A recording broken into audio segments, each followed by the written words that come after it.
Today we're going to be visiting a good friend of mine, Josiah, here at Purple Ocean. We're going to get a little bit more insight on how he's able to scale up to this brick and mortar and soon to be open in a few more locations in the Orlando area. So we're going to go in right now. We're going to order. One of my favorite things by far is the acai bowl. Yeah, we're going to go from there. What's going on, bro? Good to see you, bro. Good. Yes, sir. Yes, sir, bro. Talk to me.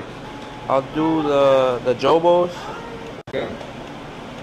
but instead of Nutella, I'll have almond butter. Almond butter? Yeah.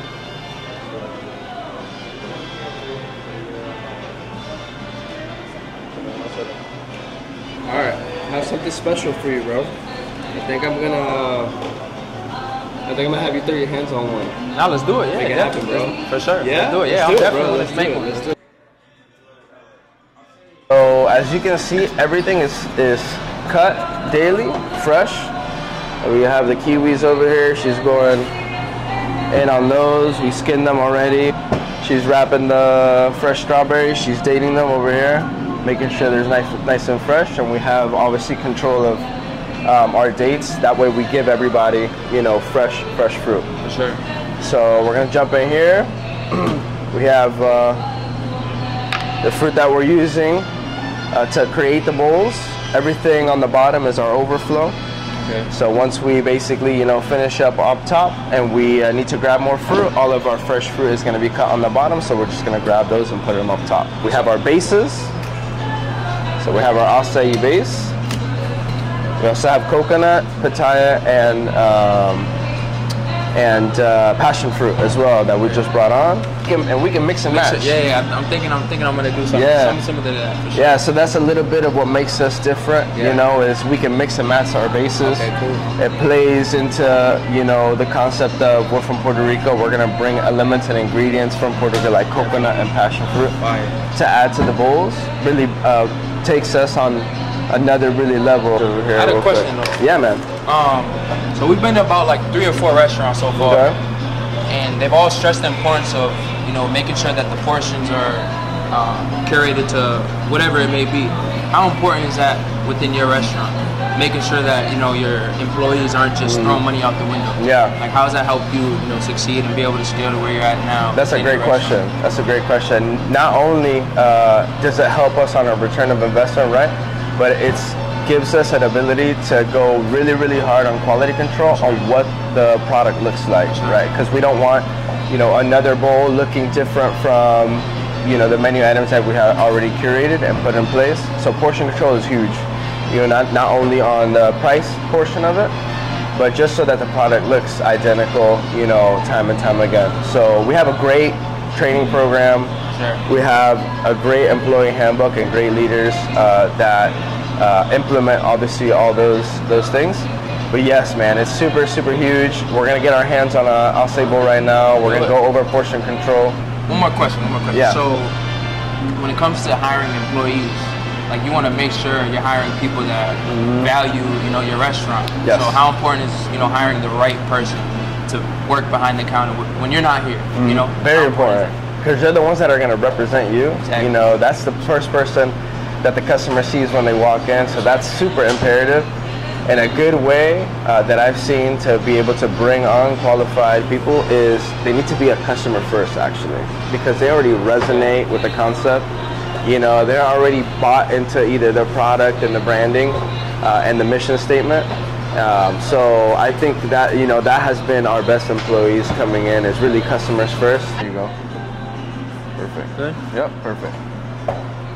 Kind of have to pump the trigger just to like dislodge it, and then we can just manipulate it. Boom. It's almost perfect. Yeah, So bro. you've been doing I've been doing it for a while. a little bit. I've been doing it for a little bit. How long have you been in the restaurant industry? For about like 9 years, right? Yep, 9 years in September. That's impressive, bro. Yep.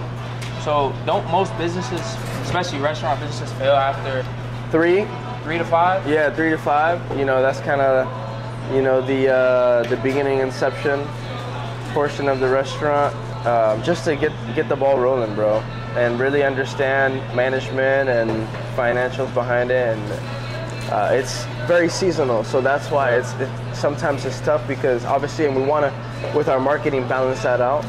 But you do have some peak seasons and some lower seasons, so it's always very important to understand those, so that you can payroll accordingly and staff accordingly. Because the moment that you have a lower season and your payroll is high, cuts right into your return of investment. So if that was to happen, how are you to pivot within that specific situation? Pivot quick. That's the best advice. Yeah, pivot quick, and because it's not really much you can do. You still have to pay your rent, you still have to pay your water, you still have to pay all the other bills. Just kind of figure out what's gonna work and go from there. Yep. There you go. Yo, we're gonna get the cameraman. We're gonna get the cameraman involved. But as you can see, we got a new flavor. When we went to Playa Bowls, I believe they don't have falsa there, so that definitely differentiates them from Playa Bowls. That one tastes amazing. I can't even lie to you guys. Beautiful. See how we're stacking it? It's very different from really the rest of the acai bowls and the presentation. So we even want to differentiate ourselves in just the application of the structure. Definitely. Even. No, that's definitely, I know. That's something I was just pointing out to my audience right now. The flavor, the falsa. That's what definitely will stand out within the acai, space. I've been to Playa Bowls, I've been to Everbowl as well, and that flavor by far is my favorite one. Yeah, man. I'm being honest. It's good. It's real creamy. It's not on the icy side. It's a great texture, and the flavors are all there, bro. And it pairs so well with the acai. The next thing is we're gonna hit it with the secret sauce. So we got the secret sauce up here. Okay. Good? Yes. Perfect. So what is that specifically? So that is our secret sauce. It can't be secret if I tell you what it is. True. You feel me? Cool. I'll tell you what it is. Definitely. But it's gonna create a nice little layer. It's also really big on MCT oil, so it's gonna activate brain health and all that stuff too. Okay. So it's really part of our health and wellness. We're geared towards that. 2025. We want to bring in elements that are gonna be just that into our category of flavors. Definitely. We're also doing that in our coffee. So I did a little coffee brand. It's called Cultivo Coffee. We're gonna go into functional coffee. So we're gonna do like lion's mane stuff so into the coffee. Benefit the consumer. It's not more so for the business. It's more so for the consumer. You're looking out for our community, our world as a whole. That's something that I stress within my channel as well, making sure that I'm associating with companies that are truly on that path. The pineapples. Now I know we spoke about portion control. Typically you see in other places they're going to be using portion cups for the fruit. That does help, but I'm crafting more something handcrafted. Okay. It's more on the artisanal side. So we want to be able to really manipulate it with our hands. If you weren't to sell, everything, all this inventory, how would you go about that? Where would you store it specifically? Like, is there a certain day where certain things go bad? Yeah. How would you go about that? Yeah, it just depends on your volume. We have a system in place where we're actually cutting as we go. Okay. And what that helps is it obviously helps with waste. So once we start to see the volume of the day, I have a crew in the back, the prep team, that's going to be cutting as we go. But we do a lot of our cutting in the morning. And we kind of have preset portions where we, depending on our volume, since we've been around for about 8 years now, we'll more or less know, pick up on the trends and really better understand volume from our trends. Certain occasions we have bowls that either are not picked up or the orders are placed at a different location and are picked up at a different location and they have to be, kept here. What we do is we actually donate that to the unsheltered. Okay, so we're connected with Salt Outreach, which is an organization that helps with homeless people here in Orlando. And what we do is we go ahead and donate all those. That's super dope. You know how hot it gets here in Florida. Imagine getting an acai bowl handed to you. Oh, bro, it's great. It's great. Sure. So this is what the Survivor looks like. All the fruit in there, portioned out, real nice. You get all the layers and the textures there. And And what I love about our acai, obviously, you know, we have some great partners in Brazil, but you know, you get more like the creamy texture. For sure. No, definitely. From my understanding as well, like every restaurant that I've been to that I've enjoyed, there was always an experience. Yes. You know, I felt like there was something that stood out, you know, that made me want to continuously go there, you know, consistently. So like how important is that to implement within the restaurant, you know, to create an experience for your consumer to feel welcoming and to feel at home, whatever you're trying to provide for them. I mean, for me, what's worked is there's nobody better to tell your story like you. For sure. Right? So when you step into the restaurant, it's going to transport you back to my culture, you know, my hometown of Puerto Rico. And as you can see, like we have even elements, you know, as important as details of like the domino set, right? And really just like even like the water plants that my grandparents used to have, you know, in their home. So if you walk into my locations or simply from even just like looking on the social media page, it'll tell the same story, right? And that's something that I'm really learning now, how to implement it into our social media is going from product heavy to more lifestyle heavy, right? So like showing the product basically in the wild. And what I did is to bring forward more of that experience. Sure. I created an event, a monthly event. It's called Tropical Tuesday. And it's basically, you know, an opportunity for you to go and experience and transport yourself back to Puerto Rico. So we open up fresh coconuts there. We light up tiki torches. We have old Volkswagen show that comes out, so you see old Volkswagens there. We have a local market in the back. Because I was, you know, once a tent, you know, restaurant when I started in 2016. So I wanted to give the community the opportunity and small business owners to showcase their stuff, which I had the beautiful opportunity to do that in Orlando. And now that I have the platform, I want to be able to, you know, bring that on. So all that about like community and bringing the experience and the concept together in an experience factor like Tropical Tuesday is really what, you know, differentiates us from the competition. And also, again, how you mentioned before, you know, it's the experience is key. You have to tell the same story in the product, into the visuals, into the storytelling, it's into the social media. It's all got to be cohesive. For sure. Also, so what are some key factors in running a restaurant smoothly and ensuring long-term success? Management, you know, and it goes back to HR. Once you built it and you're running it, it's very heavily into the HR system. So, because we're looking to build leaders, right? Definitely. We're looking to identify tools and not only identify their strong suits, but actually identify their weakest points. And how can we better assist them to be able to grow their tools for them to continue to grow just in life in general, right? Sure. Like we're in the service industry. We tend to see a lot of turnover, but when you have good storytelling, you bring in the experience and you also have a good HR program in the back end that builds them as leaders and gives them value. Sure. It helps with retention. Not only helps with retention, but it ensures long-term success, right? Because when you come in here, you know, they're happy. You're already happy as a customer. Yeah, you're already happy as a customer coming here. You want that to be reciprocated.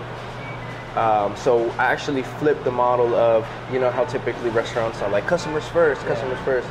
I'm like, no. We're gonna do employees first. Definitely. You know, take care of the employee, and the employee is gonna take care of our customer. So see, even the storytelling feeds into the customers. You saw, you know, she was in a bathing suit. Yeah. Like she's ready to go to the beach or the pool. Yeah. You know, so she's like, where can I go to feel the same vibes? You feel me? On my daily activity. So even the customers will, you know, start to really buy into what you're doing. Definitely. So just fostering a well-rounded, you know, environment for the employees as well as the consumers is super important with you, and that's why I think employees are first, bro. Really? I think you foster something for the employee, and the employee will basically it's a byproduct, you would say. Okay, cool. Yes. If you're a young entrepreneur looking to get into the restaurant industry, what's one thing that you would advise starting out? I would say a lot of stuff, right? So like that makes you successful in the beginning. I think as a entrepreneur in general, it doesn't matter where, you know, what space you're going into, the mindset has to be there. Yeah. Because if you're not either faith-based, because listen, you're gonna have a lot of problems. It's all about problem solving. But we also believe in God and a higher power. Yeah, either scale too fast or they're thinking of something too big that kind of pauses them a bit because it looks a little bit scary, you know. But start small and start to build on, you know, what you have going. Pick something, do it really, really well. That's what I did in 2016. When I started, I was like, I'm gonna do just acai bowls, and I'm gonna do the best acai bowls. And that was my menu. I started with 4. Wow. That was my menu, literally just 4 acai bowls, different combinations. Started there, and little by little, I started to scale. So 4 acai bowls to 6, I added 2 more, and then I started to add the smoothies, and then from the smoothies I added the handcrafted lemonades, and then all of a sudden, 2020, COVID, I had the opportunity to, you know, acquire this space. I already had a kitchen. I was like, all right, how can I continue to tap into my roots?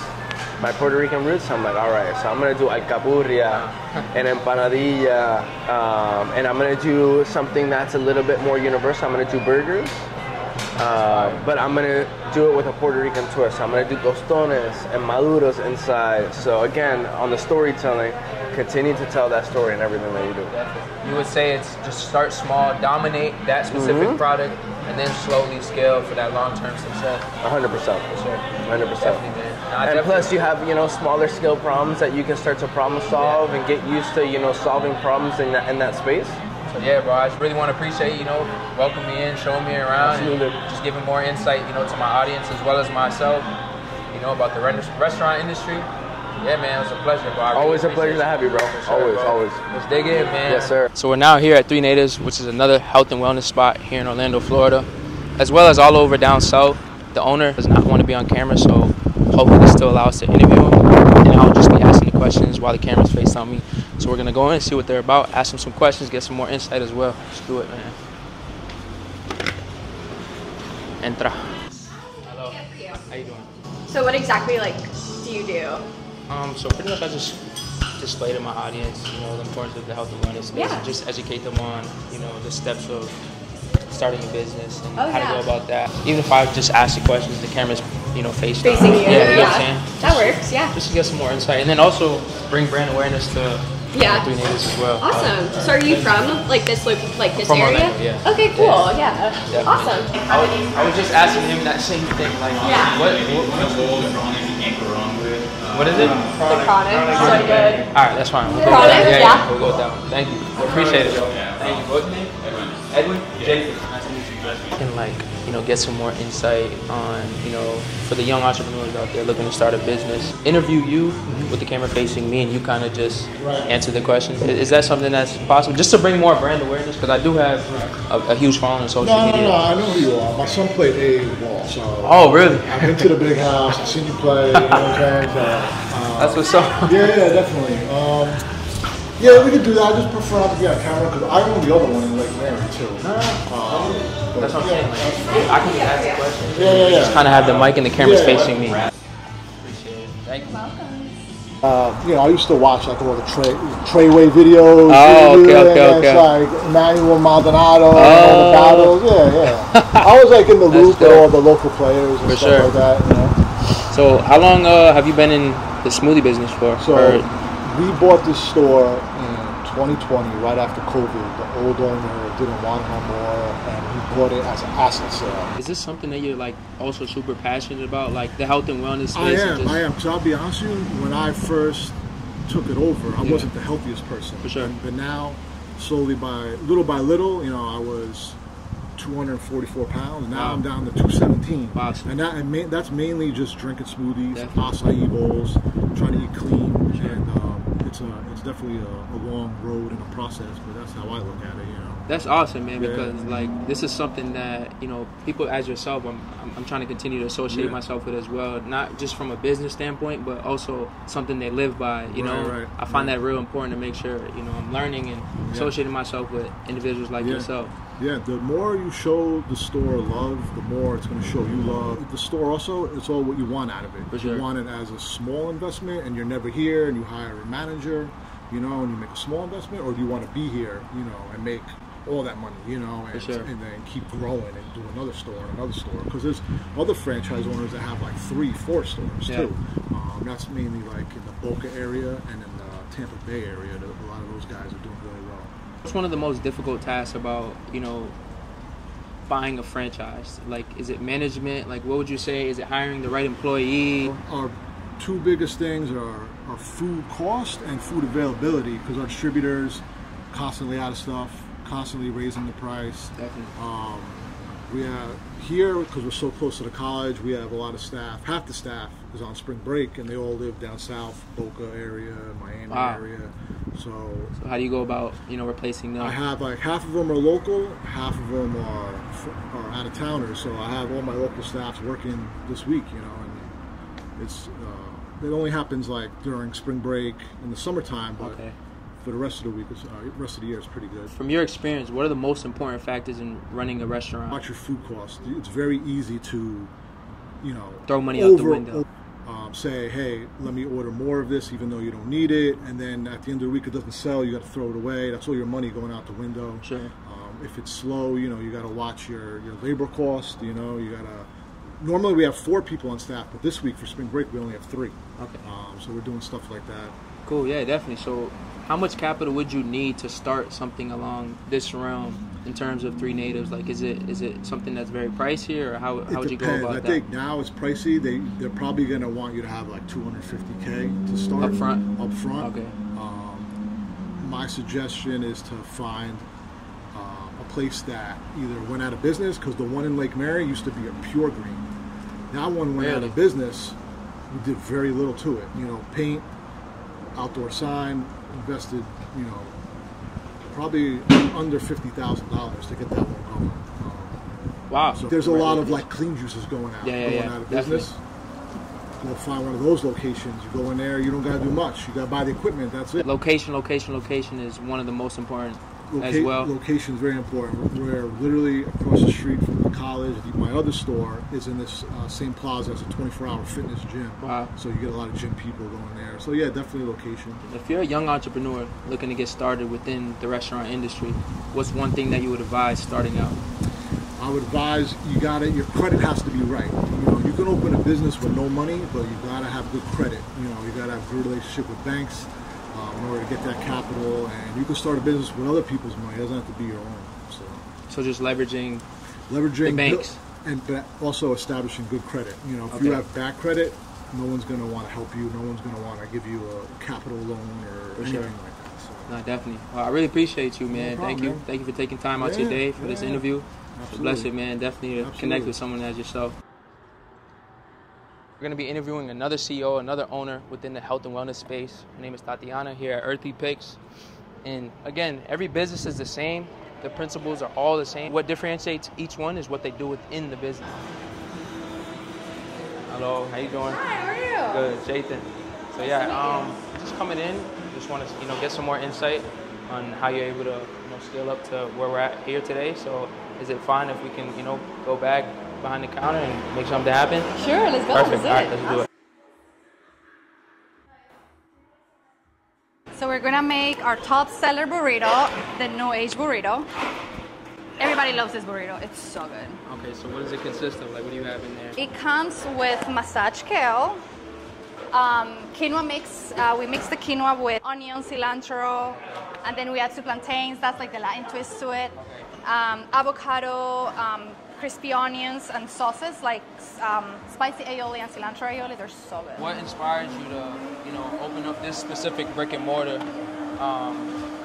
Is it something that you implement within your lifestyle? Like you see the importance of taking care of your physical, your mental, and spiritual well-being? Absolutely. So I am a holistic health coach. Like that's what I went to school for. Really? That's my lifestyle. Like I believe in the power of eating healthy, like wholesome ingredients, plant-based diet. We cook with coconut oil, but we cook with a little bit of coconut oil for a big batch of food. Cool. So there's no like canola oil? No. No. No. Oh, okay, so yeah, that's perfect. Coconut oil and olive oil to massage the kale. how important has, you know, portion size has been for you? Like, is that something that you prioritize here at your brick and mortar, at your restaurant? I mean, I think if you own a restaurant, that should be the base of all your your menu development, because you need to know exactly how much every ingredient costs, to know how much you're gonna charge people too, right? Definitely. To know how much you're gonna make from each item. So it's crucial. It's extremely important. For sure. Yes. So I'm very picky with that. I'm like, remember, everything is measured. Every scoop here has a measurement, you know? So everything's calculated to a certain Everything, degree yes. for the success of the long term of the business. Yes. And what has been like one of the biggest challenges for you? Has it been within running this restaurant? Has it been, you know, hiring the right employees, managing it? I will say, you just name it, actually. So, I mean, I have a wonderful team right now, Definitely. but it took me, you know, a while to get here.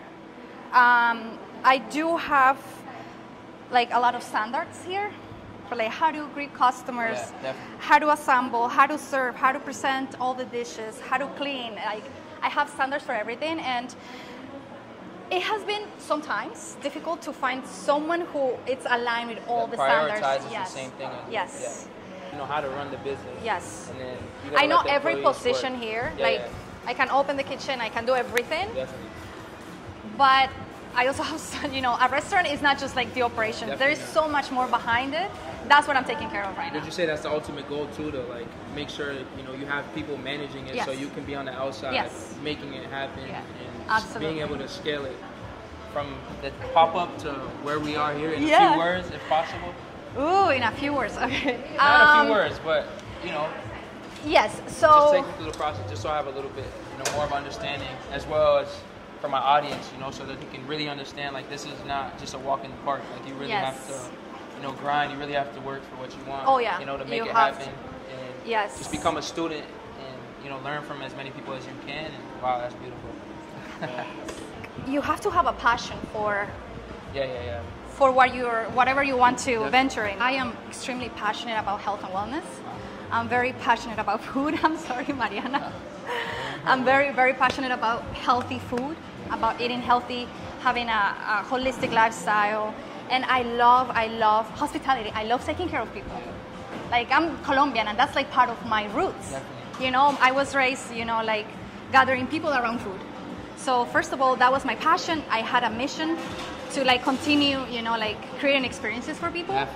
And that's why I started as a pop-up. I was like, I mean, this is how I can start, and I started as a pop-up. I wanted to share my recipes with people. My sister was the founder of the first vegan market in Orlando, so she opened the doors like, hey, bring your recipes here, and I'm like, okay, let me do it for now, for during the COVID. And then people started loving it, and people started like asking me to go to different like markets, and like, I was like, oh my God, this is real. Like, this is something that people really like and people need. Because all the vegan restaurants that Orlando had, they're closed. What do you think was able to differentiate you from them? Was it the experience, the way you made them feel? Because I feel like every restaurant that I've been to that I truly love, there's a feeling to it. You know, the food, of course, has to be good. The product has to be good, but it's also the way I feel as I'm in that restaurant. It's like I'm pretty much home, you know? That welcoming feeling. I believe that people will never forget how you make them feel. Definitely. So yes, the food can be good, but if service is not good, they're not gonna come back. No, of course. You know? So I will say the success first, like our food is so good. Yeah, 100%. Like we have a great concept. It has the Colombian twist to it, and people love that. Like people are like, oh, your food is healthy, but it tastes really good, which is hard to find. It's either healthy or it tastes good, right? Yeah. So we have both. Our service here, the energy, the vibes, like we smile, we take care of people, we remember your name, we remember what you order. Like that's part of the whole experience. So I know many people tell me like, oh my God, I came back because of how you treated me. Wow. You know? Yeah, definitely. Of course I love the food, but some people come here, they're not vegan, so sometimes they just walking by, they're hungry, they want to just try the burrito, and then they just keep coming because of the experience. There's so many more other factors that are extremely important, like how do you structure your recipes, your standards, your numbers, everything has to be organized, so, you know? One more question, or a few more questions. Yeah, so of course. If something doesn't sell, how do you go about that? Like, how would you go about, the inventory? Do you throw it out, or how would you preserve it? Because I know it's about, also saving money and, also serving fresh, high quality food. Yes. So how do you go about that? Yes, so we cook every day. right? Okay. And I mean, it took us, some time to understand how much we should cook.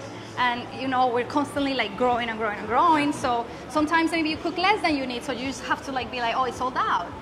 Or sometimes you have a little leftovers, but like we don't really waste food. Like my cook is always like on top of like how much we should have here. Okay. So we're always on top of how much we are gonna have for the day, depending on the day, depending on the month. So it's all calculated. Like it's all specific calculated. Days, yes. Hours. Yes. Months. Yes. Years. Mm-hmm. So that's how you're able to prepare ahead. Yes. To serve, the customer and be efficient as possible. Yeah. To be where you want to be. Yes, and we cook every day, so that's why it's easier for us too. Sounds yeah. good. All right, yeah. Well, I'm gonna try. You this ready to out. try Yeah, this? for sure. Okay.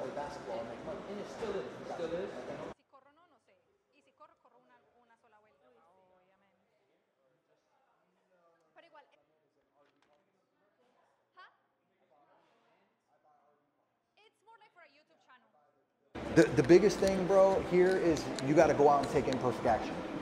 Most people get caught up in the investigation mode. They do all this investigation of what they think they want to do, but they take no action toward it.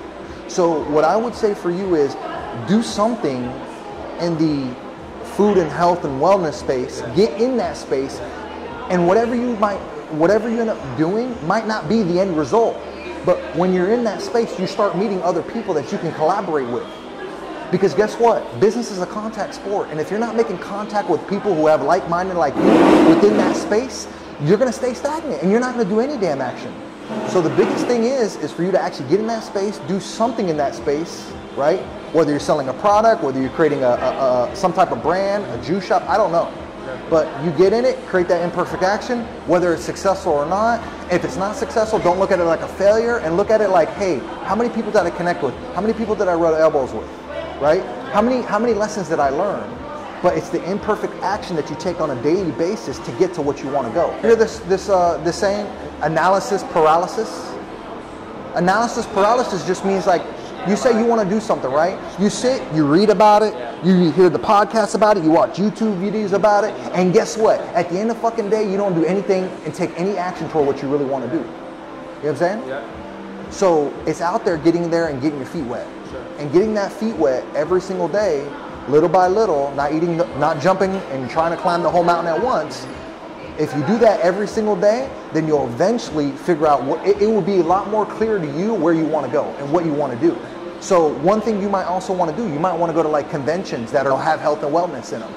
Very niched conventions that have health and wellness in them, because that way you can start rubbing elbows with people in that, right? You might come across a business or an opportunity that you see that could be pivotal for you, and it gives you more clarity. And another biggest thing is too, and where people get hung up the most, you learn in life by doing. Not by doing research, by actually doing the task, right? And then teaching it. So if you do a task and you teach it to another, it's going to stick in your memory. Deeper understanding. Right. So you have to do what you want to do in whatever industry that you're going for. And then when you start doing it, then you start really understanding it. You start getting a rhythm. You start getting confidence, right? And remember, it's never a failure. Nothing is ever a failure. It's always a learning lesson. You know what I'm saying? 1,000%.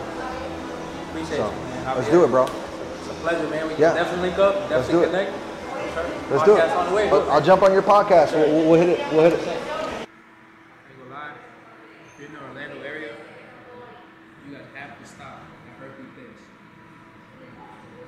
Open the oil. Go see the oil at all. Everything's freshly made. Tatiana, the owner, is amazing. Great people. You gotta stop by here in downtown Orlando. Again, guys, it's just about building, connecting, learning, just being a student. As I said in every video, everyone that I'm interacting with, I'm trying to learn, I'm trying to connect, I'm trying to see how I can provide value for their lives as well, Yeah, just don't allow anyone to label you or put you in a category. Like, become bigger than what they say you are. You know what I'm saying? Learn as much as you can, especially now that we're young. Learn as much as you can. You're gonna thank yourself later on. It's about who you know. In regards to, a female being an entrepreneur, has it come with any challenges? Like, do people perceive you different in any way? I will say for the most part, no. Maybe just one time I felt like somebody was like surprised that I was the owner of the restaurant because I was a female, a young female. But I feel like people actually has been very nice to me. Like they want to help me, they want to give me advice. So I think it has been good. It's more so of an advantage, like It has because been. it's not as common, you know. So by you doing it, it's very inspirational for females that also want to do it but aren't taking the steps to do it. Yes. And you're displaying it within your restaurant here. It's also how I approach people Yeah. too, you know, how I communicate, how I create these like connections and relationships 100%. with other people. If you're a young entrepreneur looking to get into the restaurant industry, what's Uh-huh. one thing that you would advise starting out? So based on my own journey, I will say start small, have a true passion for it, and you don't have to be perfect to start. Just start, Yeah. and you will just learn as you go. Definitely. Yeah. So it's more so yeah. about just taking the steps and not really, you know. For instance, I was just speaking with a real estate investor Yeah. previously, and he was saying the same things. Like a lot of people just think too much. Yes. They research too much, but they don't apply themselves. They don't get down and dirty and really try to understand. And that's the best teacher, you know, by doing. Of course, you have to have a foundation. Like you Yeah. have to have strategies. You have to have a plan. For you sure, have of to have the course. numbers. Yeah. All of that. But then all the other things are gonna come as you go. Exactly. You know, the concept might change. You know, people are gonna tell you what they want, what they're looking for. So just start and have a true passion for it, and just you don't have to be perfect to start. Definitely. Yeah. So you guys hear it first. She's a female entrepreneur in the health and wellness space. She's doing it real big here in Orlando, and there's no excuse, man. She's a walking example. She can do it. Anyone, regardless of who you are. Yes. And I want to appreciate you. Thank you. Thank you so much. Nice meeting you.